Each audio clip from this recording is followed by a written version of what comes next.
మాత చిన్న పాత పాట కావాలా? ఏం పాట? చిన్నది పొన్నది కిట్టయ్యా. అయ్యా అది నాది కాదు. మీది కదా? చిన్నారి పొన్నారికి ఇష్టది ఎక్కువ, బాలసుబ్రహ్మణ్యం ఎక్కువ.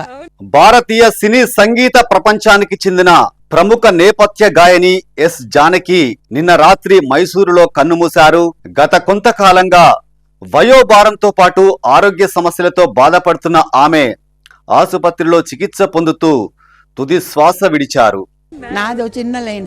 అమ్మ నన్ను కొట్టింది, అది అమ్మ నన్ను కొట్టింది బాబు. అయితే ఎస్ జానకి భారతీయ సినీ సంగీత చరిత్రలో చిరస్థాయిగా నిలిచిన గొప్ప గాయని. ఆమె అసలు పేరు సిస్లా శ్రీరామమూర్తి జానకి. 1938 ఏప్రిల్ 23న ఆంధ్రప్రదేశ్లోని గుంటూరు జిల్లా పల్లపట్ల గ్రామంలో జన్మించారు. ఆమె బాల్యం తెలంగాణలోని సిరిసిల్ల ప్రాంతంలో గడిచింది. కేవలం 19 ఏళ్ల వయసులో సినీ గానరంగంలో అడుగుపెట్టారు. గొప్ప సంగీత పండితురాలిని కాదు. మీరు ఈ విషయాలు సంగీతం నేర్చుకున్న వాళ్ళు పండితులను అడగాల్సిన సంగతి. నాకేం వచ్చు కనుక త్యాగరాజ స్వామి గురించి అయినా 2 ముక్కలు నేను ఏదో నా భక్తితో 2 ముక్కలు చెబుతాను. చెప్పండి. యాక్చువల్గా నేను చిన్నప్పటి నుంచి నాకు బై బర్త్ గిఫ్ట్ కానీ సంగీతం నేర్చుకుని. ఇక 1957లో తమిళ చిత్రం విదియన్ విలయట్టు ద్వారా సినీ గానరంగ ప్రవేశం చేసిన జానకి ఆ తరువాత 6 దశాబ్దాల పాటు సంగీత ప్రపంచాన్ని తన మధుర స్వరంతో అలరించారు. తెలుగు, తమిళం, కన్నడ, మలయాళం, హిందీ సహా 20కు పైగా భాషల్లో 48,000కు పైగా పాటలు పాడి అరుదైన రికార్డు సృష్టించారు. ఇక ఆమెకు 4 జాతీయ పురస్కారాలు, అనేక రాష్ట్ర స్థాయి అవార్డులు కూడా లభించాయి. అయితే 2013లో కేంద్ర ప్రభుత్వం ప్రకటించిన పద్మభూషణ్ పురస్కారాన్ని ఆలస్యంగా గుర్తింపు ఇచ్చారనే కారణంతో తిరస్కరించడం అనేది ఆమె వ్యక్తిత్వానికి నిదర్శనం అంటున్నారు. పాడించుకున్నవారు తెలుసా? బిఎన్ రెడ్డి గారు. అప్పటికి ఈ నీళ్ళ పాడేదా తమిళ్లో నేను పాడి ఉన్నాను, చాలా హిట్ అనమాట.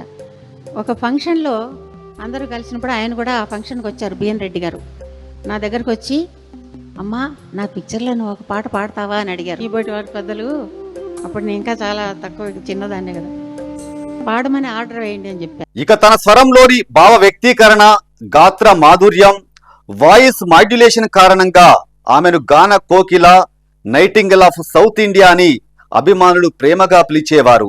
చిన్నారి పాటల నుంచి శాస్త్రీయ సంగీతం, జానపద గీతాల వరకు అన్ని రకాల పాటలను సమాన నైపుణ్యంతో ఆలపించారు.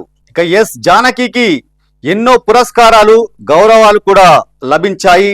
4 జాతీయ చలనచిత్ర పురస్కారాలు, 30కు పైగా రాష్ట్ర ప్రభుత్వ అవార్డులు, కలైమామణి అవార్డు మరియు కర్ణాటక రాజ్యోత్సవ పురస్కారం, దానితో పాటుగా మైసూరు విశ్వవిద్యాలయం గౌరవ డాక్టరేట్ అందించారు. ఇక తెలుగు సినీ సంగీతానికి ఆమె ఎనలేని సేవలందించారు.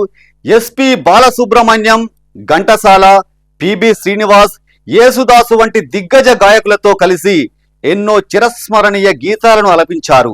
తెలుగు సినీ సంగీత స్వర్ణయుగంలో జానకి స్వరం ప్రత్యేక స్థానాన్ని సంపాదించింది.